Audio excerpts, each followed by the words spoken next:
FIR ಆಗಿರೋದ್ರಿಂದ, ಗಡಿಪಾರ್ ಆಗಿರೋದ್ರಿಂದ, rowdy sheeter ಆಗಿರೋದ್ರಿಂದ, ಎಕ್ಸ್ಟ್ರಾಕ್ಷನಿಸ್ಟ್ ಆಗಿರೋದ್ರಿಂದ ಇವನ್ನ ನೀವು ಇಮ್ಮಿಡಿಯೇಟಾಗಿ ಒಳಗಡೆ ತಗೊಂಡು ಮತ್ತೆ ಇದರಲ್ಲಿ ಕೆಲವು ದಾಖಲೆಗಳನ್ನು ಸೃಷ್ಟಿ ಮಾಡಿ ಏನು ಕೊಡ್ತಾ ಇದ್ದಾನೆ ಅದನ್ನು ತನಿಖೆ ಮಾಡುವಂಥ ಕೆಲಸವನ್ನು ಪೊಲೀಸ್ನವ್ರು ಮಾಡಬೇಕು ಅನ್ನುವಂಥದ್ದು ನಮ್ಮ ಆಗ್ರಹ. ಅವರಿಗೆ ಸೆಕ್ಯೂರಿಟಿ ಚೆಕ್ ಅನ್ನುವಂಥದ್ದು ಇದೆ. ಸೆಕ್ಯೂರಿಟಿ ಕೇಸ್ ಅಂತ ಹಾಕಬೇಕು ಎವ್ರಿ 6 ಮಂತ್ಸು. ಸೆಕ್ಯೂರಿಟಿ ಕೇಸ್ ಅಂದರೆ ರಿನ್ಯೂವಲ್ ಥರ ಅದು. ಎವ್ರಿ 6 ಮಂತ್ಸು ರೌಡಿ ಶೀಟರ್ ಹೋಗಿ ಸ್ಟೇಷನಲ್ಲಿ ಮತ್ತೆ ರಿನ್ಯೂ ಮಾಡ್ಕೊಳ್ಳುವಂಥದ್ದು ಆಗಬೇಕು. ಅವ್ನು ರೌಡಿ ಶೀಟರ್ ರೌಡಿಯಾಗಿ ಕಂಟಿನ್ಯೂ ಮಾಡ್ತಾ ಇದ್ದಾನೆ, ಅವ್ನು ಮತ್ತೆ ಏನಾದರೂ ಬೇರೆ ಆ್ಯಕ್ಟಿವಿಟೀಸಲ್ಲಿ ಇನ್ವಾಲ್ವ್ ಆಗಿದ್ದಾನೆ ಅಂತ. ಆದರೆ 3.5 ವರ್ಷದಿಂದ ಇವನು ರಾಜಾರೋಷವಾಗಿ ಎಲ್ಲ ಕಡೆಯೂ ಮತ್ತೆ ಬ್ಲ್ಯಾಕ್ ಮೇಲ್ ಮಾಡ್ಕೊಂಡು ಜನಗಳಿಗೆ ತೊಂದರೆ ಕೊಟ್ಕೊಂಡು ಓಡಾಡ್ತಾಯಿದ್ರು. ಪೊಲೀಸ್ನವರು ಸುಮ್ಮನೆ ಕೂತಿರುವಂಥದ್ದು ನಾವು ಕಾಣ್ತಾ ಇದ್ದೀವಿ. ಇವ್ರನ್ನ ಮತ್ತೆ ಗಸ್ತಗಿರಿ ಮಾಡ್ಬೋದು, ಇದನ್ನು ಅರೆಸ್ಟ್ ಮಾಡಬೇಕು. ಇವ್ರನ್ನ ಅರೆಸ್ಟ್ ಮಾಡಿ, ಯಾಕೆಂದರೆ 3.5 ವರ್ಷದಿಂದ ಸೆಕ್ಯೂರಿಟಿ ಕೇಸ್ನ ಹಾಕಿಲ್ಲ ಇವರು ಪೊಲೀಸ್ನವರು. 3.5 ವರ್ಷದಿಂದ ಅವರು ಕೇಸ್ನ ರಿನ್ಯೂ ಮಾಡ್ಕೊಳ್ಳೋಂಥ ಕೆಲಸವನ್ನು ಮಾಡೇ ಇಲ್ಲ. ಬ್ಲ್ಯಾಕ್ ಮೇಲಿಂಗ್ ಕಂಟಿನ್ಯೂ ಆಗ್ತಾಯಿದೆ.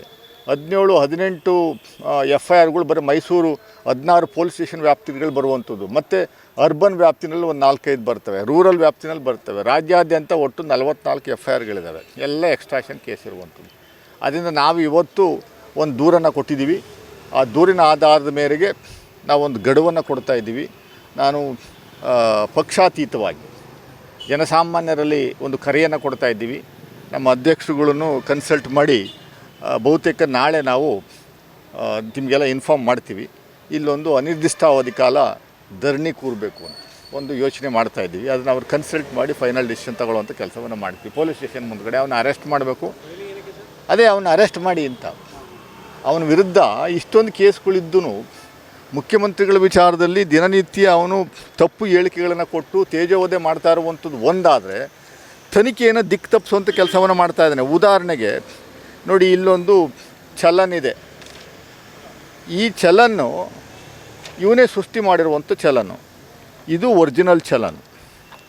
ಇಲ್ಲೇ ನಾಡ್ತಾ ಇರುವಂಥದ್ದು ಒರಿಜಿನಲ್ ಚಲನ್.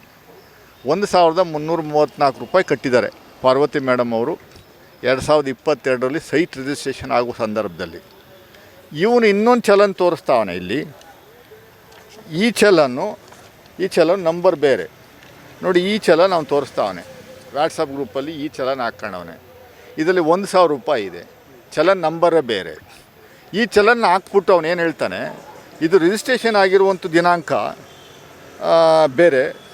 ಇವರು ಒಂದು ಅಪ್ಲಿಕೇಶನ್ ಕೊಡ್ತಾರೆ ಮೇಡಮ್ ಅವರು. ಅಪ್ಲಿಕೇಶನ್ ಕೊಟ್ಟಿರುವಂಥ ದಿನಾಂಕನೇ ಬೇರೆ ನೋಡಿ. ಇಲ್ಲಿ 12/1/2022ರಲ್ಲಿ ಅಪ್ಲಿಕೇಶನ್ ಕೊಡ್ತಾರೆ, ನಮಗೆ ರಿಜಿಸ್ಟ್ರೇಷನ್ ಮಾಡಿಕೊಡಿ ಅಂತ. ಆದರೆ ರಿಜಿಸ್ಟ್ರೇಷನ್ ಆಗಿರುವಂಥದ್ದು 11ನೇ ತಾರೀಕೆ ರಿಜಿಸ್ಟರ್ ಆಗಿದೆ ಅಂತ.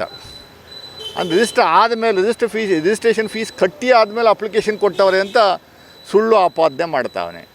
ಸೊ ಅಪ್ಲಿಕೇಶನ್ ಯಾವ ಡೇಟು ಏನು ಎತ್ತ ಅನ್ನುವಂಥದ್ದು ನಮ್ಗೆ ಗೊತ್ತಿಲ್ಲ. ಇವನೇ ಫ್ಯಾಬ್ರಿಕೇಟ್ ಮಾಡಿ ಒಂದಷ್ಟು ರೈಟ್ ಟು ಇನ್ಫಾರ್ಮೇಷನ್ ಆ್ಯಕ್ಟಲ್ಲಿ ತಗೊಂಡಿದ್ದೀನಿ ಅಂತ ಹೇಳ್ಕೊಂಡು ಒಂದು ಸೀಲ್ ಹೊಡ್ಕೊಂಡು ಇದನ್ನು ನಾನು ವೆರಿಫೈ ಮಾಡಿದಾಗ ಮೂಡದಲ್ಲಿ ಇದನ್ನು ನಾವು ಕಾಪಿ ಕೊಟ್ಟೇ ಇಲ್ಲ ಅಂತ ಅವ್ರು ಹೇಳ್ತಾರೆ. ಮೂಡ ಸಿಗ್ನೇಚರ್ ಇದೆ. RTI ಮಾಹಿತಿ ಹಕ್ಕು ಕಾಯ್ದೆನಲ್ಲಿ ತಗೊಂಡಿರುವಂಥದ್ದಕ್ಕೆ ಅವನ ಆಫೀಸರ್ ಸಿಗ್ನೇಚರ್ ಮಾಡಿರುವಂಥ ಕಾಪಿ ಇದೆ ಇಲ್ಲಿ. ಇದನ್ನು ತೊಗೊಂಡೋಗಿ ಅಲ್ಲಿ ತೋರಿಸಿರೆ ಈ ಕಾಪಿಗೂ ನಮಗೆ ಸಂಬಂಧ ಇಲ್ಲ, ನಾವು ಕೊಟ್ಟೇ ಇಲ್ಲ ಕಾಪಿ ಅಂತ ಅವನು ಹೇಳ್ತಾನೆ. ಈ ಥರ ಕೆಲವು ಸುಳ್ಳು ದಾಖಲೆಗಳನ್ನು ಸೃಷ್ಟಿಸಿ ಸಿದ್ದರಾಮಯ್ಯನವರು ಇನ್ಫ್ಲೂಯೆನ್ಸ್ ಮಾಡಿರುವಂಥದ್ದಕ್ಕೆ ಇದು ಒಂದು ಇದಕ್ಕಿನ್ನ ಬೇಕಾ ಉದಾಹರಣೆ ಅಂತ ಅವನು ವಾಟ್ಸಪ್ ಫೇಸ್ಬುಕ್ಕಲ್ಲಿ ಹಾಕ್ಕೊತಾ ಇರುವಂಥದ್ದು ನಾವು ಕಾಣ್ತಾ ಇದ್ದೀವಿ.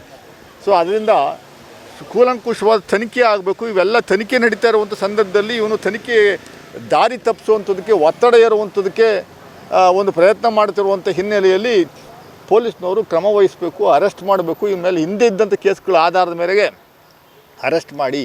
ರೌಡಿ ಶೀಟರ್ ಆಗಿದ್ದಾನೆ. ಇವನ್ನ 2 ತಿಂಗಳು ಜೈಲಲ್ಲಿದ್ದ. 56 ದಿವಸನೇನೋ ಜೈಲಲ್ಲಿದ್ದ. ಸೊ ಇವನ್ನ ಹೊರಗಡೆ ತಗೊಂಬರ್ಬೇಕು, ಎಕ್ಸ್ಟ್ರಾಕ್ಷನ್ ಗಡಿಪಾರು ಮಾಡಬೇಕು ಅನ್ನುವಂಥದ್ದು ನಮ್ಮ ಒತ್ತಾಯ ಆಗಿದೆ. ಅದಕ್ಕೋಸ್ಕರ ಇವತ್ತು ಕಂಪ್ಲೇಂಟ್ ಕೊಟ್ಟಿದ್ದೀವಿ.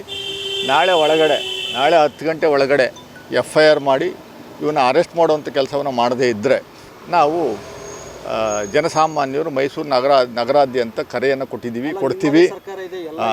ಅಲ್ಲ, ಈಗ ಕಾನೂನು ವ್ಯಾಪ್ತಿನಲ್ಲಿ ನಾವು ನಡ್ಕೊತಾ ಇದ್ದೀವಿ. ನಮ್ಮದೇ ಸರ್ಕಾರವನ್ನು ದುರುಪಯೋಗ ಮಾಡ್ಕೊಬೇಕು ಅಂದಿದ್ರೆ ಇಲ್ಲಿವರೆಗೂ ಬಿಡ್ತಿರ್ಲಿಲ್ಲ ಇವನ ಸ್ನೇಹಮಯ ಕೃಷ್ಣನ್ನ.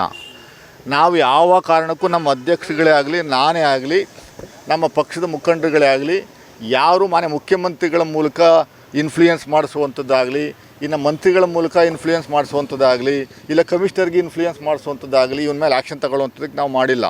ನಾವು ವಿರೋಧ ಪಕ್ಷದಲ್ಲಿ ಹೇಗೆ ನಾವು ವರ್ತನೆ ಮಾಡ್ತಿದ್ದೋ ಈಗಲೂ ಅದೇ ರೀತಿ ವರ್ತನೆ ಮಾಡ್ತಾಯಿದ್ದೀವಿ. ನಮಗೆ ಇನ್ಫ್ಲೂಯೆನ್ಸ್ ಬೇಕಾಗಿಲ್ಲ.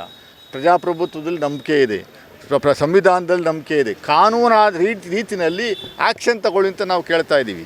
ಕಾನೂನನ್ನ ದುರುಪಯೋಗ ಮಾಡಿಕೊಂಡು ಇನ್ಫ್ಲೂಯೆನ್ಸ್ ಮಾಡಿ ನಮ್ಮದೇ ಸರ್ಕಾರ ಇದ್ದು ಇವನ್ನ ಇಲ್ಲಿವರೆಗೂ ಮಾತಾಡೋಕೆ ಬಿಡ್ತಿರ್ಲಿಲ್ಲ. ಆ ಥರ ಇನ್ಫ್ಲೂಯೆನ್ಸ್ ಮಾಡಿದ್ದಿದ್ದರೆ, ಸಿದ್ದರಾಮಯ್ಯ ಸಾಹೇಬರು ಆ ಥರ ಯೋಚನೆ ಮಾಡಿದ್ದಿದ್ದರೆ ಒಬ್ಬ ಮುಖ್ಯಮಂತ್ರಿ ವಿರುದ್ಧ ಈ ರೀತಿ ರಾಜಾರೋಷವಾಗಿ ಬೀದಿಗಳಲ್ಲಿ ಆದಿರಂಪ ರೀತಿಯಲ್ಲಿ ಭಾಳ ಏಕವದ್ದೆಲ್ಲ ಮಾತಾಡುವಂಥ ಒಂದು ವ್ಯವಸ್ಥೆ ಮಾಡುವಂಥದ್ದಕ್ಕೆ ಬಿಡ್ತಿರ್ಲಿಲ್ಲ. ಅದನ್ನು ನಾವು ಉಪಯೋಗಿಸಿಲ್ಲ. ನ್ಯಾಯಯುತವಾಗಿ ನಾವು ಕೇಳ್ತಾ ಇದ್ದೀವಿ.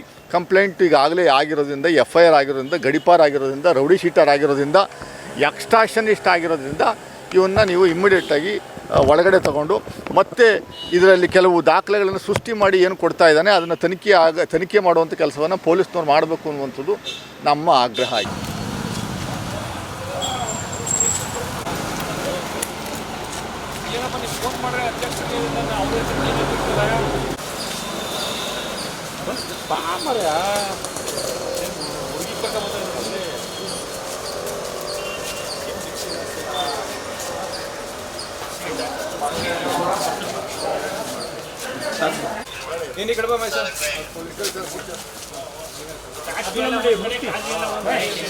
ಇದು ರೈಟ್ ನ್ಯೂಸ್.